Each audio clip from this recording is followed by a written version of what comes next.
La collina reale di Amboaimanga, collina blu in malgascio, è un sito archeologico del Madagascar. Si trova a circa 24 km ad est della capitale Antananarivo. Il sito è occupato da un villaggio fortificato con diverse abitazioni, insieme alle sepolture di alcuni membri della famiglia reale di Imerina.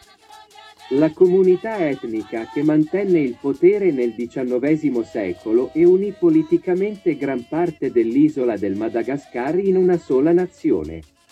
Amboaimanga, una delle 12 colline sacre di Imerina, è fortemente associata all'identità nazionale, mantenendo un valore sacro e simbolico per tutta la popolazione che vi si reca in pellegrinaggio.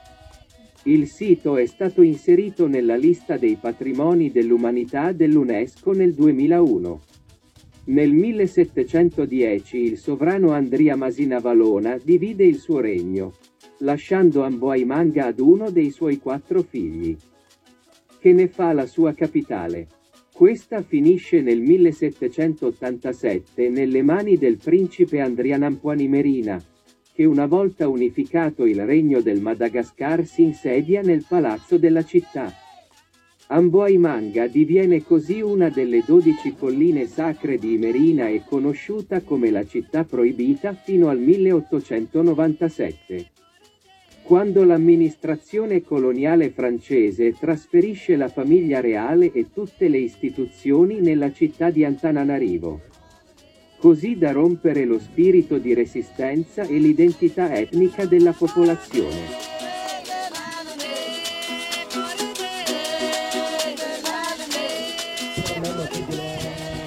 La colline royale d'Amboaimanga, colline bleue en malgache, est un site archéologique à Madagascar.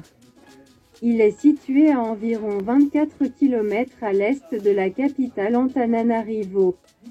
Le site est occupé par un village fortifié avec plusieurs maisons, ainsi que les sépultures de certains membres de la famille royale d'Imerina.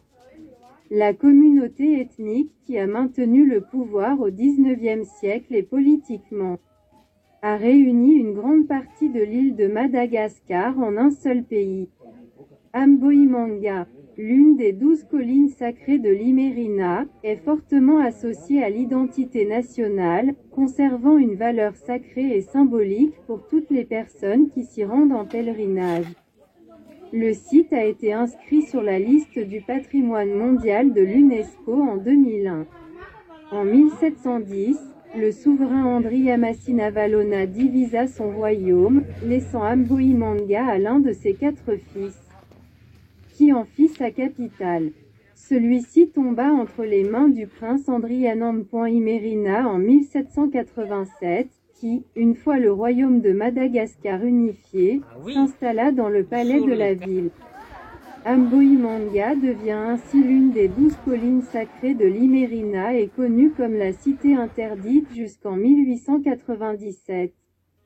Date à laquelle l'administration coloniale française transfère la famille royale et toutes les institutions dans la ville d'Antananarivo, brisant ainsi l'esprit de résistance et l'ethnicité identitaire des populations.